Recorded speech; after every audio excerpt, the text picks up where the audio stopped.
as tourist attractions and operators, we have an obligation to our guests to be accessible to them in every way possible.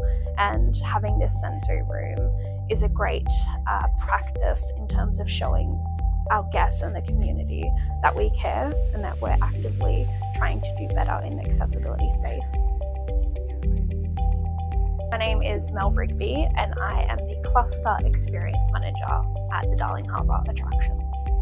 So the interest in installing a sensory room came from our desire to be accessible for all guests, essentially, and also our team. We want to make sure that we're championing our team and also the guests that come through the attractions and have the resources that are going to be really helpful for them to make sure that their attraction visit is as perfect as possible.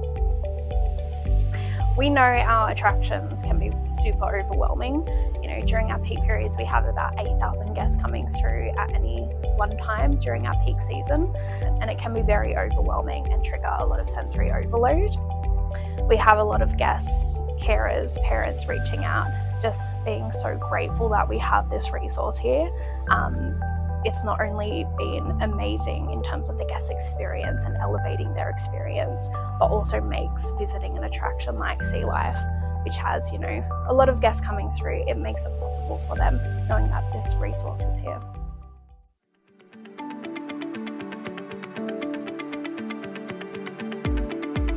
Our team have been using this space ongoing, whether that's in their lunch break, as a quiet place for one-on-ones with their managers or their supervisors, and a place to ground themselves during our busy periods too.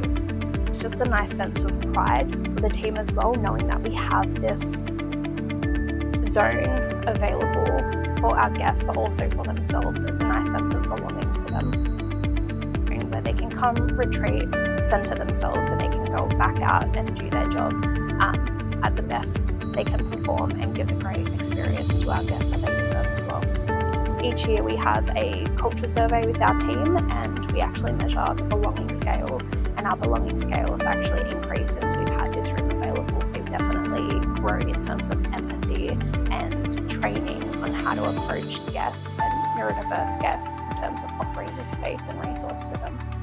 Initially, we were after a little safe haven, and you guys have very much succeeded and beyond all of our expectations. What I've loved about working with Creative Sensory Spaces is Bliss and the team having a look at what we needed in terms of site, getting across our site, but also the needs of our guests, and really just tailoring a room to reflect that.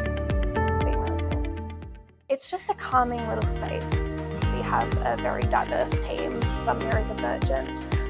We have a lot of team members with ADHD who can be quite overstimulated in the attractions or within the office where it is quite noisy and a lot of business happening. So taking a moment to kind of step away and connecting with their supervisor or manager in a quiet space like this has been really beneficial in terms of their development, but also just getting the best out of their workday as well. This sensory room is such a highlight in terms of our commitment and just doing better for not only our team but also our guests.